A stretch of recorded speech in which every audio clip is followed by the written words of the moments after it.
Gustatuko litzaidake oso modu laburrean aurkeztea etorkizuna eraikiz programa zer dan, nola funtzionatzen duen, zer egiten dugun, zergaitik jarri dugun martxan, zeren, badu alde batetik, Gipuzkoan hau aurkezteak bere interesa, baina beste alde batetik jardunaldi hauen helburua bada baita ere, hain zuzen ere kontrastatzea, hain zuzen ere gaur gonbidatu ditugun, eta atzo eta gaur udako ikastaro hauetara gonbidatu ditugun adituekin.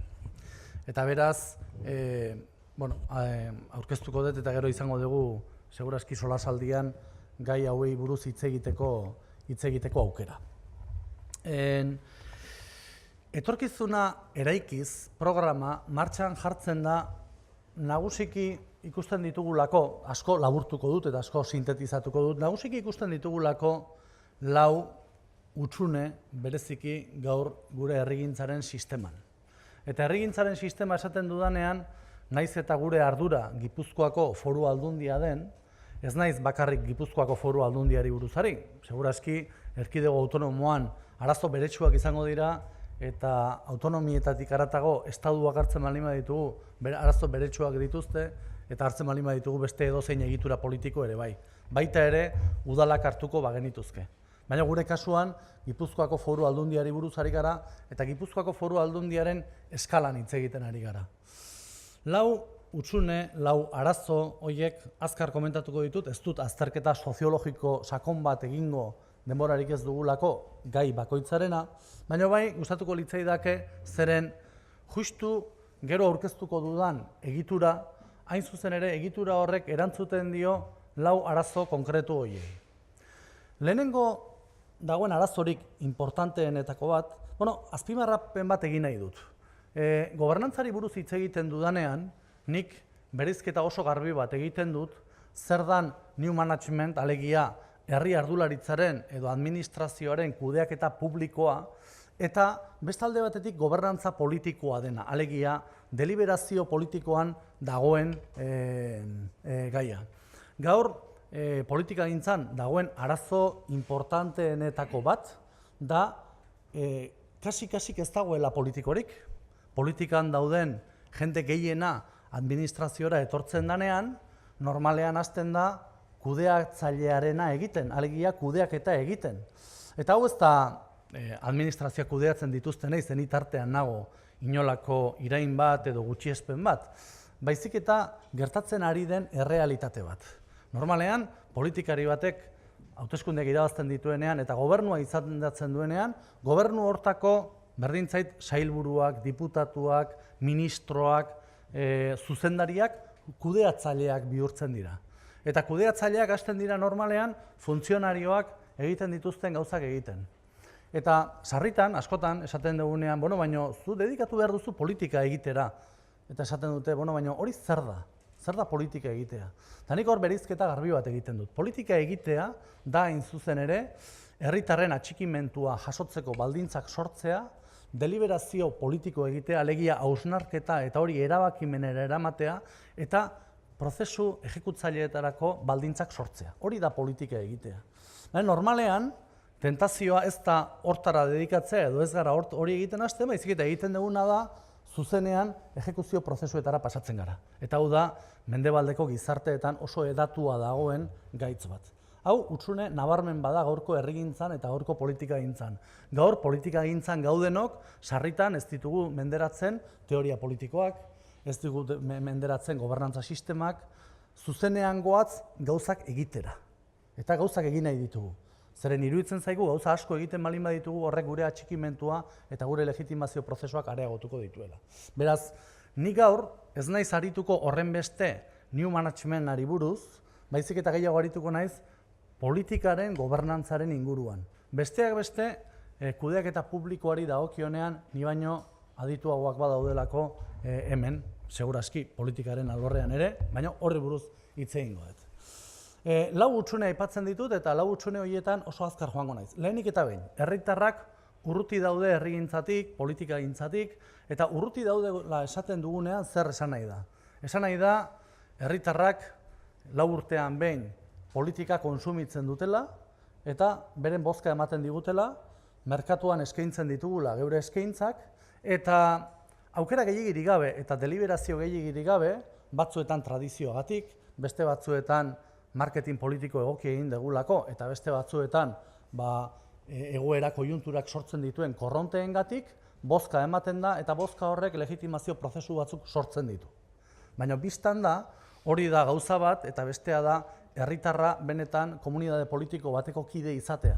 Eta gaur, arazo serio badago, zeren eta azkenengo urteetan, gure herritarrak komunitate politiko horretatik atera egin dira, edo urruntze bat egon da, eta beraz, politikatik urruti daude, sistema politikotik urruti daude, eta ez hori bakarrik, baizik eta edozein demokraziatan herritarrek egin beharko luketen kontrol ariketa gobernu sistemarekiko erabat ahulduta gelditzen da. Herritarrek gaur ez daukate sistema politikoa kontrolatzeko gaitasunik.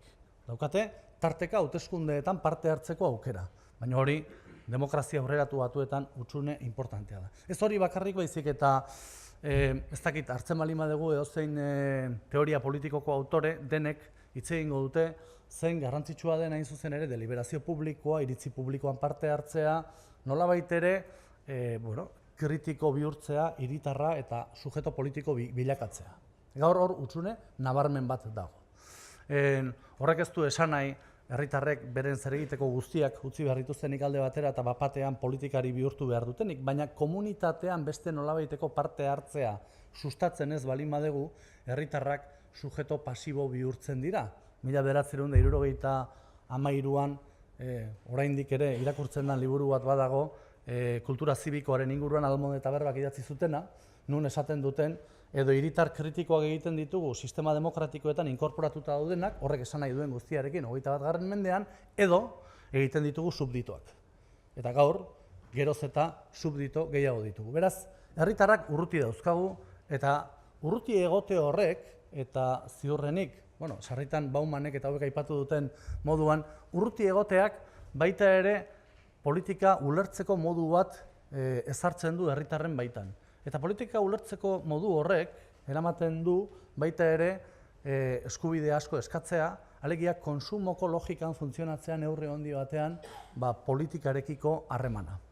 Hau arazo bat da gure iritzirako, eta honek maila handi batean inkonprensio eta ez ulertzea handia sortzen du sistema politikoetan. Adibidez, niri sarritan gertatzen zait, ez dakit, erabaki bat hartzen denean Gipuzkoako Foru Aldundian eta gero joaten naizenean nire herrira eta lagun artean hizketan hasten garenean eta eztabaidatzen hasten garenean, ezinezko eztabaida bat da, ze ez dugu konpartitzen informazio berbera, beraiek impulso batzuen bitartez egituratzen dituzte beren ideiak, eta ideia horiek oso legitimoak dira, baina ez dago komunikaziorik kasu honetan herri arduradunen eta herritarren artean. Hor arazo bat dago. Eta arazo horri ezin zaio bizkarra eman, esanez, ahalegin guztiak egiten ditugula erakundeetan komunikazioak. Ze besteak beste erakundeetan dauden komunikazio sistemarik gehienak, eta guk hortaz zerbait pixkat badakigu, eta gainera hortan ibiltzen gara, badaude orientatuak gaur oraingoz, sistema legitimatzeko eta nagusiki sistema politikoaren aurrerapiderako, baina ez herritarrekin benetazko komunikazioa sortzeko. Eta horrei, hor hutsune bat daukagu eta autokritika bat egitea ezinbestekoa da. Orduan, hori da lehenengo hutsunea aipatu nahiko nukeena. Zergaitik ematen den hori oso luze joko luke, baina esan behar da oso garai bereziak bizi ditugula, bereziki 20. mende 2. amaieratik eta 20. mende hasieran, erabat dinamitatutako sistema batean bizi garelako, sistema globalizatuan, postmodernitatearen arian, bizitza likido horretan, eta horrek asko, globalizazioaren testuinguruak asko ahuldu du, eta gizarte individualistak sortzean asko ahuldu da pertsonen komunikazioa sistema politikoarekin. Bigarren hutsunea nabari dena gaur egungo sistema politikoan eta bereziki herrigintzan, da hain zuzen ere erakundek galdu egin dutela herrigintza eta gizartea egituratzeko ustezko monopolio hori. Eta ustezkoa esaten du zeren 20. mendean eta bereziki soziologian bada esperantza bat, hain zuzen ere, 20. mendean, nola egiture politikoetatik gizarteak eraiki daitezken eta gizarte horiek arrazionaltasunean oinarritzen diren eta bereziki sistema publikoan ezartzen diren oinarrizko gizarte baldintzen arabera nola lortzen diren hain zuzen ere gizarte horiek egituratzea. Hori apurtu egin da. Eta apurtu egin da eta gainera gaur bizi garen komunikazioaren eta gizartean nagusiki geroz eta errealitate gehiago sortzen dira esfera publikoa bezala ezagutzen dugun errealitate horretatik kanpo, nagusiki ekonomia, baina ekonomiaren abian, baita ere hainbat eta hainbat sistema lehen ikusten genituenak hain zuzen ere estatuaren egituretan integratuta. Nazioare estatuaren gainbera esaten denean, honek ez du esan nahi estatuak desagertu egin direnik, baina egia dena da sistema publikoak errealitatea baldintzatzeko eta errealitatea trakzionatzeko galdu duen gaitasuna oso nabaria dela eta beraz, etorkizunean pentsatzen dugunean, pentsatu behar duguna da sistema publiko horrek nolabaiteko eraldaketa bat behar duela, bereziki gizartean sortzen ari diren beste hainbat esferekin harreman horiek indartzeko eta sistema demokratikoak berezkoa duen legitimitate sendo hori indartzeko. Beraz, bigarren hutsunea hemen daukagu. Alegia, hain zuzen ere gaur, gure herri erakundek gizarte errealitatea baldintzatzeko, trakzionatzeko, eragiteko arazoak dituzte. Badago, hirugarren hutsune nabarmen bat. Eta hau, behar bada espezifikoagoa da, kasu honetan behintzat niri horrela gustatuko litzaidake hitz egitea, gure ingurukoa. Eta espezifikoa da, ez segurazki beste herrialdeetan gertatzen ez delako, baina Euskal Herrian, eta baita ere Gipuzkoan, bereziki esango nuke Gipuzkoan, hau ere gertatu da. Eta zer da gertatu dena? Hain zuzen ere, urte luzeetan, eman diren baldintza politikoek, asko jandute eztabaida politiko osasuntsua. Urte asko daramatzagu gure artean izugarrizko eztabaidetan, eztabaida horiek nagusiki dituzten ardatzak dira, alde batetik gizarte ikuspegi erabat antagonikoak eta kontrajarriak sarritan, eta proiektu politiko kontrajarri eta antagonikoak. Ez dut iraganera joan nahi ze esperientzia izan dugune gure herrian, baina bistan da, egoera horrek eta baldintza horiek egin dutela, agenda politikoa erabat kondizionatua egon dela, agenda politikoko edukiak eta gaiak oso baldintzatuta egon dira, hain zuzen ere, bizi genuen egoera politiko espezifikora. Nik adibide bat jarriko dut. Ni dakizuen bezala, eta ez balin badakizue esan egingo dizuet, Ataondarra naiz. Ataonda Euskal Herria daukan herririk politena, ez dago zalantzarik eta gure gonbidatu guztiei esaten diet hori. 1500 biztanle ditu eta denak oso jatorrak eta oso azkarrak. Baina, adibidez, orain dela urte batzuk, gogoratzen naiz, izango dira ia urte batzuk, eztabaida bat eduki genuen, kiroldegi bat egin behartzelako, frontoi bat egin behartzelako, pelotako frontoi bat.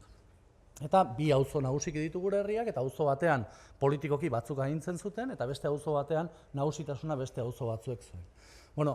Frontoia nun egin erabakitzearen inguruan izugarrizko eztabaida izan genuen. Baina eztabaida etzen nola lagundu behar genien pelotari hobeak egitea, edo gure aurrek nola zerbitzu hori izango zuten. Eztabaida politiko huts bat zen. Eta orduan, batzuk alde batekoak izan ziren, eta beste batzuk beste aldekoak, ez horren beste frontoiari begira, baizik eta bakoitzaren garapen politikoari begira. Hau adibide oso simple bada, baina gure herrian azkenengo urteetan hau gertatu da. Eta hau izugarrizko arazoa izan da gure herriaren garapenerako eta gure lurraldearen garapenerako.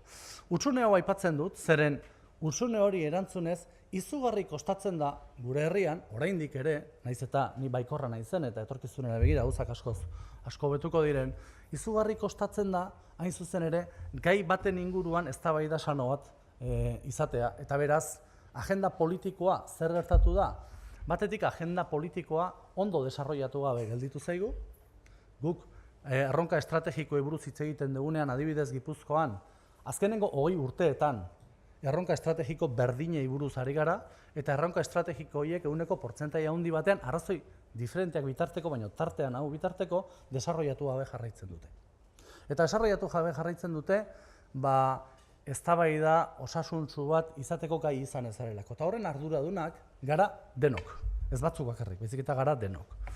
Eta beraz, hori da hirugarren hutsune aipatu nahiko nukeena, zeren etorkizuna eraikizek erantzuten dio baita ere hutsune horri. Eta laugarren hutsunea, eta ez txikia, da normalean politikariok, zeni ere politikan nago eta politikaria naiz, erakunde publikoetara joaten garenean, orokorrean joera daukaguna da martziano batzuk izango gaina bezala aterrizatzeko. Alegia, gure asmoak ditugu, gure ideiak ditugu, eta sartzen gara erakundean, eta hasten gara gure lana egiten. Eta gure lanean, bi zati nagusi ditu gure lanak. Zati batean erabakiak hartzea, gauzak egiteko, eta beste zati handi batean horiek komunikatzea gure legitimazio prozesuak indartzeko. Eta sarritan, edo gehienetan, ahalegin eskasa egiten dugu, hain zuzen ere, etxeko teknikari, alegia, Gipuzkoak, kasu honetan, Gipuzkoako Foru Aldundiari buruz ari gara, baina edozein administrazioan gertatzen da baita ere, nolabait ere, ahalegin bat egiteko politikarien eta inertzia, iraganeko inertziak alde batera utzi, eta nolabait ere, erakundea osatzen duten teknikari, funtzionari, nolabait ere, pertsona horiekin lana egiteko, bat egiteko, ulertzeko, jakituri hori bereganatzeko. Lau hutsunea aipatu ditut, zeren etorkizuna eraikiz sortu zen, hain zuzen ere, lau hutsune hauez oso konstiente ginalako, eta gainera, inkesta bat egin genuen, eta inkesta horretan, herritarren legealdi hasieran egin genuen inkestan, galdetu egin genien herritarrei, nola ikusten gintuzten, zein zen gure egoera, eta herritarrak oso garbi esan ziguten, zeintzuk ziren, hain zuzen ere, arazorik nagusienak, eta kezka bat agertzen zen, eta kezka zen atzo diputatu nagusiak bere hitzaldia eman zuenean adierazi zuen, kezka hori zen jendea kezkatuta dago. Politikatik urruti egoteaz aparte, jendea nagusiki kezkatuta dagoena da bere etorkizunarekin. Etorkizunarekin kezkatuta dago. Eta etorkizunarekin kezkatuta dagoenean zer esaten dugu. Batetik etorkizun hori maila handi batean oso definitu gabeko etorkizuna da. 20. mendean etorkizunari buruz hitz egiten genuenean, eta plan estrategikoak egiten genituenean, sarritan ezartzen genituen garapen linealak ezartzen genituen. Eta hipotesi batzuk hartzen genituen, eszenario batzuk hartzen genituen, eta eszenarioen baitan eraikitzen genituen, gehienetan, ez horren beste zer gertatuko zen baizik eta guri zer gustatuko litzaigukeen gertatzea. Gaur hori ezinezkoa da. Ezinezkoa da, zeren atzo agertzen zen hemen hitz bat, incertidumbrea agertzen zen, eta incertidumbrea Arenilla jaunak atzo egin zuen oso nire ustez, oso hitzaldi ona, bikaina, zoragarria esango nukenik, jarri zituen konzeptuak bere lekuan, eta ni behintzat azterketa horrekin oso identifikatua sentitu nintzen. Eta esan zuen, incertidumbre egoera batean gaude, eta horrek aldatu egiten du gure lana egiteko modua. Herritarrek ere horrela daude, kezkatuta daude, pentsioak izango ditugun, kezkatuta daude lanik izango dugun, kezkatuta daude irratia entzunez netorren orain, eta ari zen emakume bat deitzen irratira esanez bere bi seme alaba zituela, eta batek ospital pribatu batean lortu duela lana, eta atenditutako paziente bakoitzari buruz, bakoitzarekiko euro bat ordaintzen ziotela. Esaten zuen, soldata dui euro bat eta zerbait gehiago, ez naiz orain gogoratzen. Eta esaten zuen, eta lortzeko soldata duin bat, hilean 600 bat paziente atenditu beharko lituzken ere alabak. Soldata lotxagarri bat, eta ezin du etxetik atera, eta esplikazioak ematen ari zen. Horiek dira, gaur, jendeak bere inguruan dituen kezkak. Eta baditugu baita ere kezka, maila komunitarioan kokatzen diren kezkak. Eta maila komunitarioan kokatzen diren kezken inguruan ere, krisi handi bat daukagu. Eta besteak beste krisi handi bat daukagu, gu ohitu garelako, eziak izan garelako, etorkizunari buruz pentsatzen modu kolektiboan kategoria politiko batzuekin, eta gaur kategoria politiko horiek balio dute baina. Edo ez dute balio. Horre ere ez gara erabat ados jartzen, edozein kasotan kategoria politiko horiek ere krisian daude. Ez dut gehiago luzatu nahi, baina bai etorkizuna eraikiz ez da sortzen kapritxo bat bezala, ez da sortzen persona baten imaginaziotik, baizik eta sortzen da hain zuzen ere konpartitzen dugun Gipuzkoako Foru Aldundian eta bereziki gobernuak konpartitzen duen hausnarketa honetatik. Gustatuko litzaidake esplikatzea etorkizuna eraikiz zer dan, nola funtzionatzen duen, eta bereziki nola lotzen dan lehen aipatu ditudan hutsune guzti horiekin. Etorkizuna eraikizek ditu, hor ikusten duzuen bezala, nagusiki bi joku zelai. Alde batetik, bati deitzen diogu Gipuzkoa Lab, eta beste alde batetik deitzen diogu Gipuzkoa Taldeen. Zer da Gipuzkoa Lab? Guk garbi daukagu Gipuzkoak agenda politiko berri bat behar duela.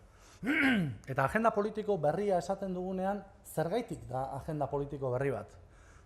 Ikusten dugulako oso modu nabarmenean, gap handi bat dagoela herritarrek dituzten kezkak eta erakunde publikoak duen agendatik.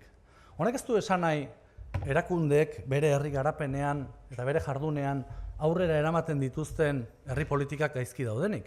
Guk gizarte politiketan inbertsio handi bat egiten dugu, gure aurrekontuaren erdia gizarte politiketara doa, azpiegituretan daukagu erronka importante bat, gobernantzan daukagu erronka importante bat, kulturan daukagu erronka importante bat, gauza asko egiten ditugu.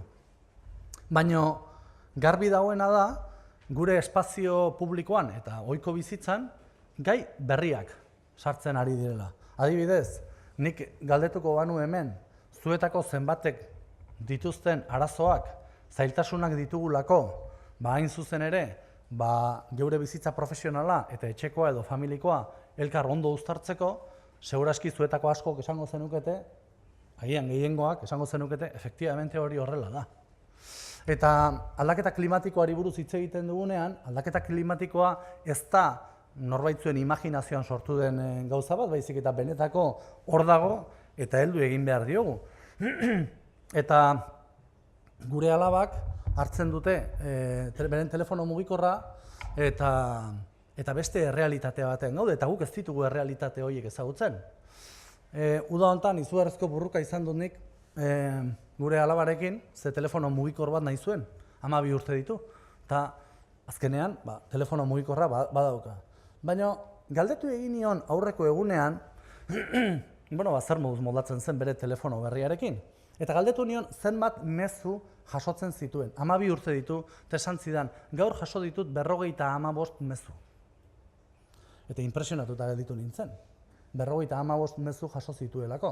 Ez dakit 55 mezu horiek nolakoak izango ziren, edo nola erantzuten zituen, baina errealitate berri bat da. Eta periodikoan irakurtzen dugu, adibidez, eta broma ematen du, baina gaur desarrollatzen ari direla teknologiak, 120 urte bizitzeko. Eta ia batzuk hitz egiten dute, Sapiens irakurri dugunak adibidez da honetan, gure inguruan askok, posible dela gaur fizikoki, epe ertainean inmortalitatea zehatzea. Fikzioa ematen du. Baina gure inteligentzia artifizialarekin adibidez, eta gure enpresak ari dira teknologia, eta jarraituko nuke horrela agenda politiko berri batekin. Bueno, orain arte agenda ekonomikoa, agenda soziala, eta agenda politikoa, agenda politikoan gauza hauek sartu behar ditugu.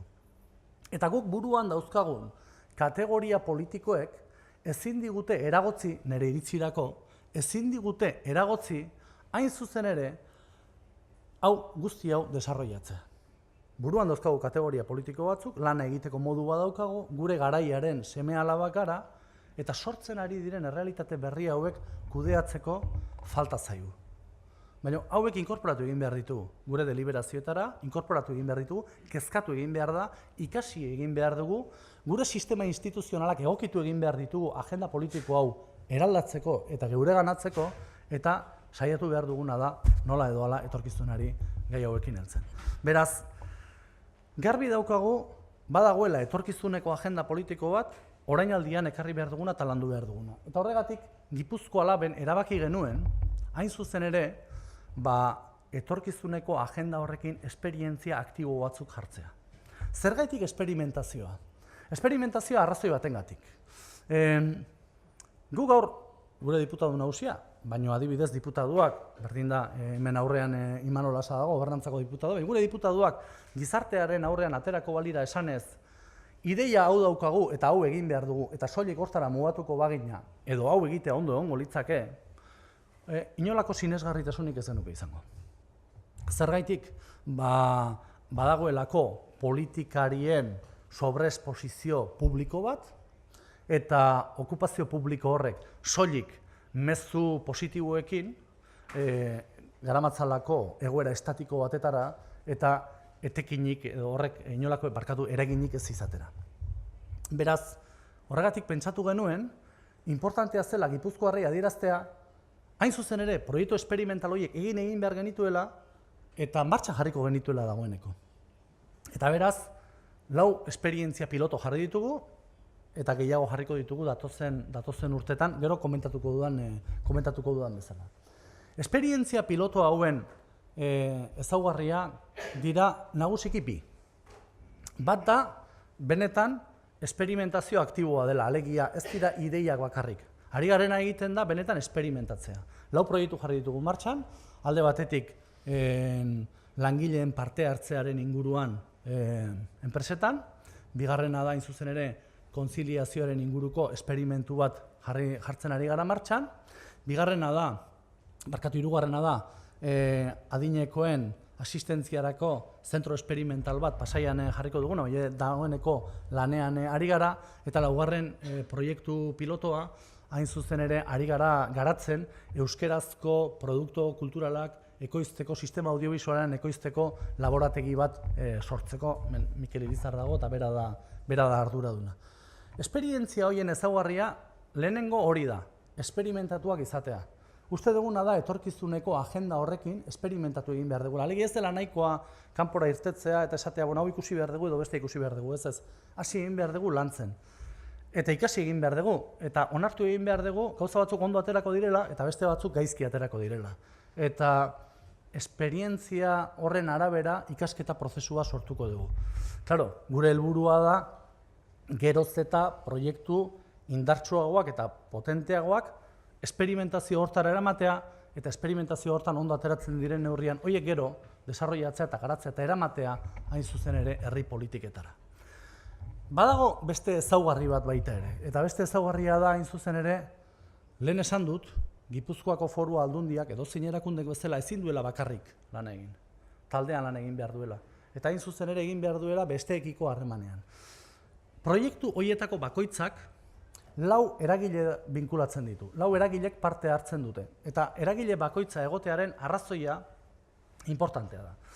Lehenengoa, proiektu horiek Gipuzkoako Foru Aldundiak parte hartzen du, baino gizartean desarrollatzen dira. Guk garbi daukagu, langileen parte hartzeari buruzko proiektu esperimental bat egin behar balima dugu, hori zalantzarik gabe egin behar dela, hain zuzen ere, enpresetan. Eta orduan, 10 edo 20 edo dana dalako enpresak parte hartzen dute proiektu horietan. Bigarrenik, oso garbi daukagu, unibertsitatea, sistema unibertsitarioa binkulatu beharra daukagula herri politiketara eta esperientzia horietara. Eta zergaitik hori? Uste dugulako, etorkizuneko herri politikak ezagutza sortzeko sistema aurreratuak behar dituztela modu eraginkorrean eta elkarrekin lan eginez. Claro, gure errealitatea oraindik ez da hori. Gure realitatea da, unibertsitateak bere gauzak egiten ditu, unibertsitatean normalean ikerlariek ikertzen dituzten beren gauzak, eta erakunde publikoek bere kabuz jokatzen dute. Eta ez gaude ohituta, sistema unibertsitarioak eta herri politiketako erakundeak hain zuzen ere lankidetza elkartu bat egiten. Eta hau, arazo bat da. Claro, guk hor elkarrekin jartzen ditugunean, 4 eragile horiek elkarrekin lanean, zalantzarik gabe ez da bat ere erresa. Eta ziur gaude gainera, hasieran porrot egingo degula. Zalantzarik ez daukagu hortaz. Porrot egingo degula, zeren ohitu gabe gaude elkarrekin lana egitera. Ohituta gaude zerbait behar degunean unibertsitatera deitzen. Txosten hau behar dugu, informe hau behar dugu. Baina herri politiketako esperientzia batetara ekartzera eta elkarrekin lan egiten hastera, logika diferenteetan orain artean lan egin degunean, hau guretzako berria da eta ikasketa prozesu bat izan behar du. 3. eragilea, guretzat oso importantea hor zalantzarik gabe parte hartu behar duena eta importanteena, da hain zuzen ere nazioarteko erakundeak. Nazioarteko erakunde talde aurreratuak. Zergatik esaten dut hau? edozein enpresa, gure gizarte bizitzartzen bali badugu, enpresa esaten dut, baina edozein familietan ere, nazioarteratzea geroz eta dimensio handiago hartu du. Ez? Gaur errex bidaiatzen dugu, ahal balin bada, eta gure enpresen superbibentzia edo biziraupena oso lotuta dago adibidez, kanpoan saltzera eta kanpoan ibiltzera. Orduan, eta erakundeak. Nik unibertsitatean ematen ditut klaseak, eta gure ikasleak, laugarren urtean, dena kanpora joaten dira. Orduan, eta ja behartuta gaude, nazioarteko ekosisteman funtzionatzea. Artikulu bat idazten balin badugu, artikulu hori edo nazioarteko aldizkari batean publikatzen da, edo artikulu horrek balio horik ez du. Horregatik batzuk gelditzen ari gara nahiko analfabeto bezala. Orduan, erakunde publikoekin zer gertatzen da. Gu garbi daukaguna da, erakunde publikoek ere esfortzu bat egin behar dutela, hain zuzen ere nazioartekotzeko. Eta nazioartekotzekoak ez du esan nahi kanpora bisitak egiteko bakarrik, hori zoragarria da beti, baina bakoitzak egiten du bere oporretan.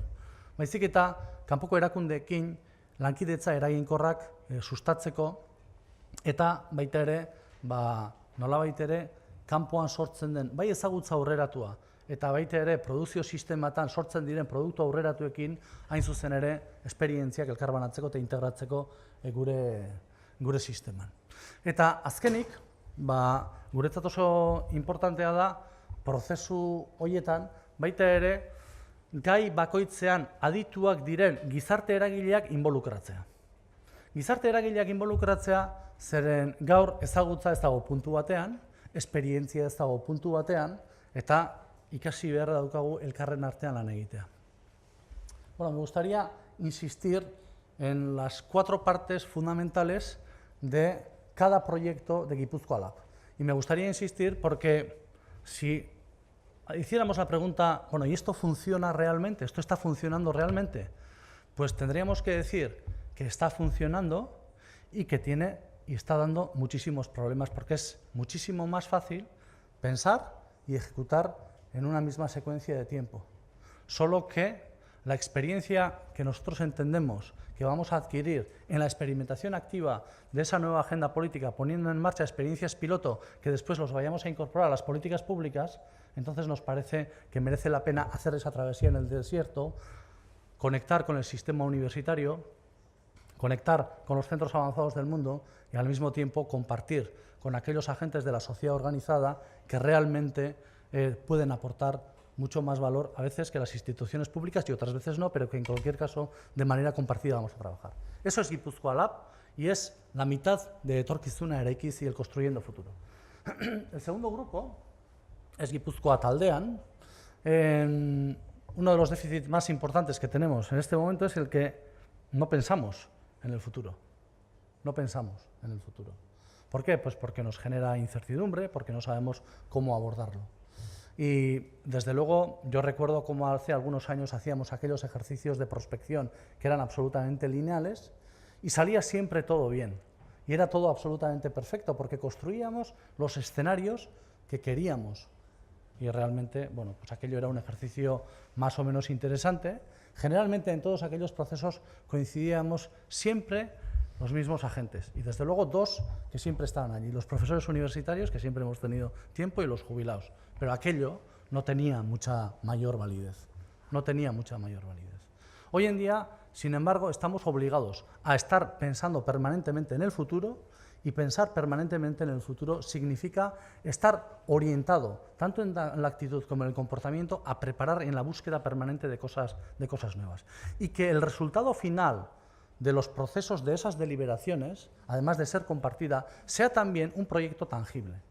No sean solo ideas, no sean apuntes académicos que quedan después en el aire. Lo que nos interesa verdaderamente es cómo podemos afrontar esto de cara a futuro y por eso hemos creado lo que denominamos el think tank guipuzcoano, fundamentalmente sustentado en 3 grandes ejes de trabajo: el eje de la gobernanza, el eje de la protección social y del sistema social y el eje de la competitividad del territorio. En principio hemos organizado el think tank, lo lidera el diputado de Gobernanza, Imanol Lasa, y en principio nuestra idea es que ese think tank se convierta verdaderamente en un centro de pensamiento, digamos, para construir el futuro de Guipúzcoa. Y para que eso se pueda desarrollar en condiciones, hace falta necesariamente realizar algunas consideraciones que son fundamentales. La primera de ellas es una cuestión que a nosotros nos preocupa, yo lo pongo aquí, porque debía de haber empezado, por eso mi disertación, diciendo que, bueno, nosotros más que respuestas tenemos preguntas, desde luego tenemos muchísimas dudas, tenemos muchísimas contradicciones y necesitamos también reflexionar sobre esta cuestión. Una de las críticas que se nos ha hecho, no a etorkizuna eraikiz, pero cuando hemos procedido a procesos parecidos, es, bien, pero ustedes están trasladando una deliberación que debe de estar residenciada en el Consejo de Gobierno, lo están trasladando a otro escenario, ¿no? Y eso constituye un déficit democrático. Entonces, en realidad, ¿qué pasa? Que la política guipuzcoana hay que llevarlo a los lobbies privados para que puedan condicionar y supeditar el interés general al interés de esos lobbies.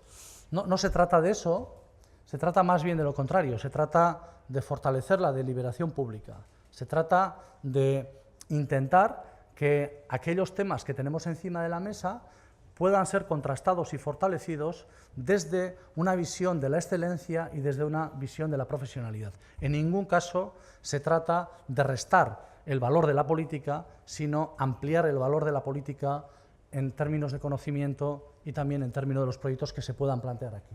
De tal manera que esa es una de nuestras preocupaciones. Las personas que vayan a participar en ese think tank sean realmente personas que traccionan de la realidad, ¿no? Hoy la mayoría de la gente que tracciona de la realidad no quiere saber nada, absolutamente nada de la política. No quiere saber nada de la política, salvo los muy vocacionales, que son casi ya históricos, como veo aquí algunos, ¿no? Pues sí, esos casi, en fin, van a estar dedicados a la política de manera permanente, yo entre ellos, ¿no? Pero lo cierto es que la mayoría de la gente vive en su familia, vive en su trabajo y no tiene una conexión con el espacio público. Alguna autocrítica tendremos que hacer en la política para intentar recuperar a toda esa gente, ¿no? Y no lo vamos a hacer de golpe, pero nuestra intención es que las personas que vayan a participar en este think tank sean personas que realmente estén ocupadas, sean personas que estén realmente en procesos muy interesantes y que puedan aportar con su conexión pública. Y estamos en ese proceso, ¿no? Esa es una de las tareas que a nosotros nos interesa. La segunda consideración que hacemos es que este think tank tiene que estar conectado necesariamente con experiencias avanzadas en todos los países que podamos encontrar en el mundo. La razón por la cual estemos en este curso de verano que ha organizado Synergiac es precisamente esta gente de Australia, hay gente de Estados Unidos, hay gente de Colombia, gente de México, gente de Chile. Realmente estamos haciéndonos con una red intentando fundamentalmente aprender y sobre todo en esa interacción permanente intentando aportar valor para que podamos apostar por los proyectos de futuro.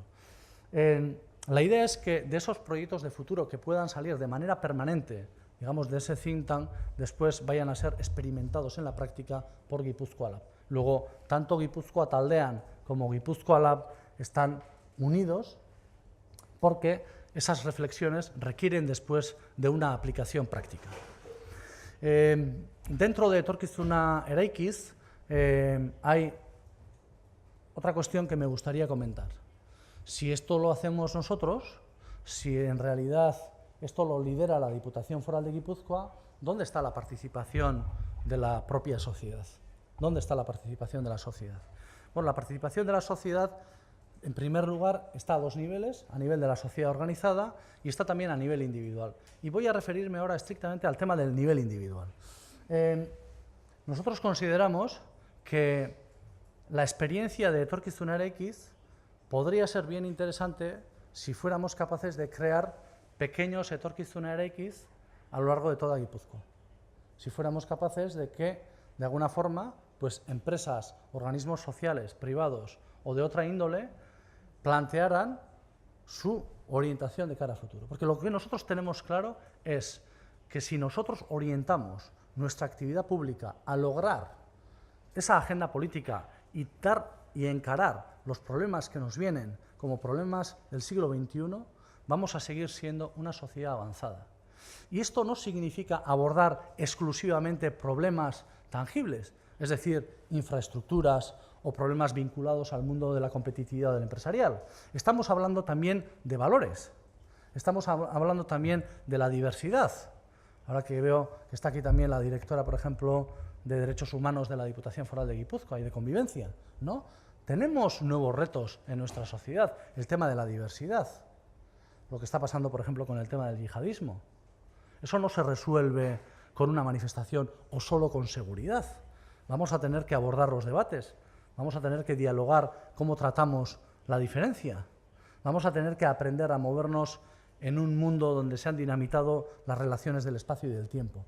Y por lo tanto, si somos capaces de afrontar y orientar lo que es toda la sociedad guipuzcoana hacia el futuro, entonces seguiremos siendo una sociedad, sobre todo viva, que es capaz de preguntarse cosas, que no espera de manera pasiva a que sucedan las cosas.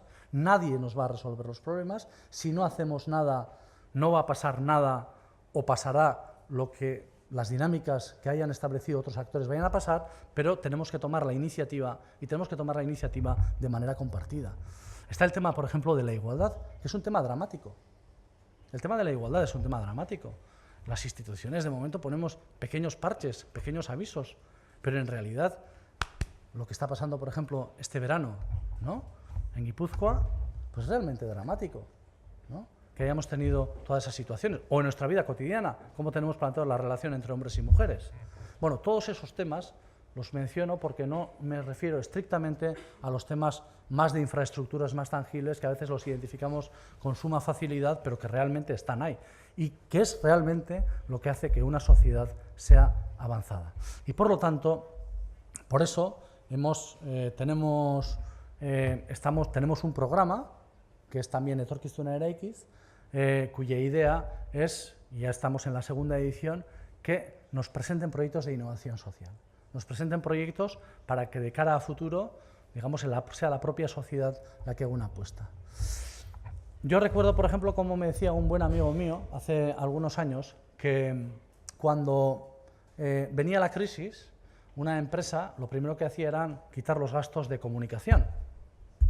Y es un error. Cuando una empresa está en crisis, lo primero que tiene que resolver es su comunicación interna y su comunicación con el resto del entorno y de los stakeholders en el que se desarrolla esa empresa. Aquí sucede exactamente lo mismo. Vivimos una crisis y no podemos hacer cierre de banda. Tenemos que abrirnos, tenemos que preguntar a la sociedad y tenemos que asumir que esto implica, lo decía ayer Imanol Lasa, implica una pérdida de poder. Implica una deconstrucción de nuestro propio sistema para abordar un diálogo con el entorno y reconstruir procesos nuevos. Y esto, que son palabras que pueden quedar mejor o peor, nuestra forma de abordar esta cuestión ha sido Etorkizuna Eraikiz y estas dos líneas de trabajo. Voy a ir terminando, creo que todavía me queda un poco de tiempo, por lo que veo aquí. Para que todo esto pueda funcionar bien, hay dos cuestiones que son esenciales. La primera es la cuestión interna. Nosotros llevamos 2 legislaturas, algunos de nosotros. Y en la legislatura anterior yo suelo insistir mucho que cuando empezamos con proyectos de una naturaleza muy parecida, uno de los problemas que tuvimos es que no fuimos capaces de convencer a la gente que trabajaba en la Diputación Foral de Guipúzcoa. Bueno, es que tampoco hicimos ningún esfuerzo, porque nuestra actividad estaba orientada fundamentalmente hacia afuera. Esto es un error que nos dimos cuenta cuando hemos reflexionado sobre esta cuestión. Esto no funciona si hay 2 o 3 políticos que lo ven claro, pero luego, primero, no lo interioriza, digamos, el cuerpo político de la casa, y en segundo lugar, tampoco lo interioriza, digamos, la casa en su conjunto. E interiorizar no significa explicar y que lo asuman, sino que haya un debate y que a raíz de ese debate vayamos a fortalecer esa cuestión. Esta legislatura hemos avanzado un poco, y hemos avanzado un poco gracias a que hay personas dentro del equipo, pues como Sebas Zurutuza, el director de estrategia, o Ander Arcelus, que están haciendo una labor importante para enganchar, digamos, con la casa. Y esa es una de las tareas en las que estos 2 años tendremos que insistir, insistir e insistir, lógicamente con un espíritu abierto, no pensando que esto es una cuestión que hayamos de socializar en línea directa, es decir, imponiendo las cosas, sino teniendo un debate con nuestro entorno. Pero es claro que en nuestra administración, en nuestras estructuras públicas, necesitamos inevitablemente abrirnos y buscar puntos de encuentro también internamente. Y tenemos que, fundamentalmente, tenemos que establecer, ya voy a terminar con esta consideración, tenemos que cuidar mucho nuestras fuentes de alimentación. Y no lo sabemos hacer muy bien, pero los tenemos que cuidar muy bien. La primera de ellas es el sistema universitario. Nuestra relación con el sistema universitario es una relación, en líneas generales, o con el ámbito de la generación de conocimiento, desordenada.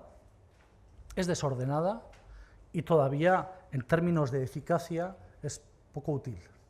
Luego, esa es una cuestión que tendremos que atender. Tenemos que invertir en la universidad, tenemos que invertir en educación.